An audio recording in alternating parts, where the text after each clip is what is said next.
Le départ de Ricciardo est lié à une perte de 10 millions d'euros chez McLaren. Ah bah, ils ont pris cher, hein. McLaren, là. McLaren possède une large gamme de voitures de luxe, ainsi qu'un large éventail de voitures de course et d'équipes avec lesquelles elle participe à de multiples championnats. IndyCar, Formule E Extrême E. Chiffre d'affaires 2022, 300 millions de livres. Ça représente une augmentation de plus de 100 millions par rapport à 2021. Cette augmentation est due à une hausse des revenus de sponsoring, à davantage de revenus d'hospitalité lors des événements de course, puisque la restriction du Covid ne s'applique plus, et de l'inclusion des recettes de l'IndyCar.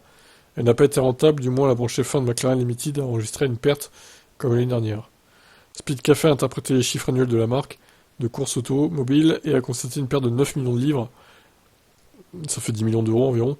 Par rapport à l'année précédente, McLaren s'en sort bien. L'année 2021 c'est soldé par une perte de 32,6.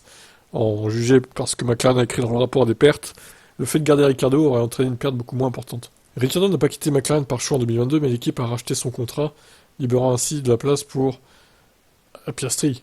McLaren a écrit dans le rapport les pressions exercées sur l'ensemble des coûts ainsi qu'une une provision exceptionnelle pour les coûts des pilotes et l'augmentation des coûts liés au retour de niveau d'hospitalité a d'avant la crise, ont tous contribué à cette situation. Speed Café voit dans cette dépense unique pour les coûts du pilote la somme que McLaren a dû verser à Ricciardo, qui n'était plus autorisé à terminer son contrat chez McLaren. Le même média avait rapporté à l'époque que le montant du rachat du contrat de Ricciardo s'élevait à 17 millions de livres, ce qui fait environ 20 millions d'euros, quoi. Donc, vu qu'ils ont perdu 10 millions, on peut se demander si effectivement, s'il était resté au final, il n'y aurait pas eu de perte en fait. Ça aurait été dans le vert, je pense. Qu'est-ce que vous en pensez?